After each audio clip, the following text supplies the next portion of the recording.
Jim Mora Jr. joining me, you guys, and we're talking about Hunter Long, the tight end out of Boston College. We just talked about some of his strengths that will help him for the NFL draft, but let's talk about the type of offense that you think he will fit in, Jim. Is there something specific that you think he will really mesh with in the NFL?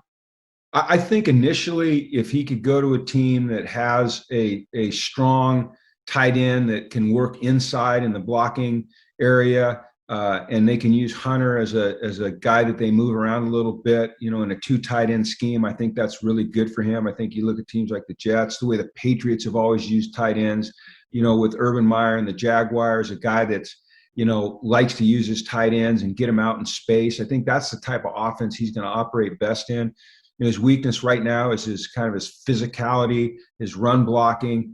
I don't think any team's going to put him, next to a tackle and say, block this defensive end. I think he can get to the next level because of his athleticism and block linebackers in his zone scheme. But at the point of attack, I think it's a weakness. But, with his measurables, with his length, with his pass catching ability, with his radius, you want to put him in a system where he's not in the interior of your offense, where he's flexed out a little bit and you can create some mismatches. He's got enough speed that he's a real difficult mismatch for linebackers in man coverage.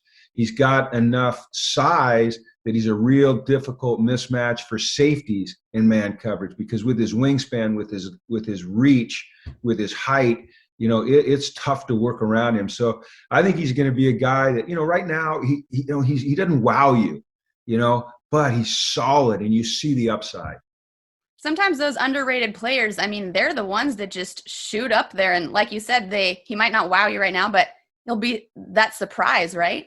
Oh, absolutely. You give him a chance to work in an NFL offense. And now listen, he led the country in receptions for tight ends last year, and he led the country in targets with 88. So he was a guy they were looking to, and a big, dependable tight end is a quarterback's best friend late in the down, because they can find him over the middle. Hunter's a guy that he can run some seam routes and get on top of a linebacker and stretch the field. He can run the over route. He has enough speed to do that and sit down in zones and use his big body and his presence to make catches. So, I think this guy's got a lot of the traits that NFL teams are looking for, and I think we'll see him mainly in a pass catcher role, at least early in his career.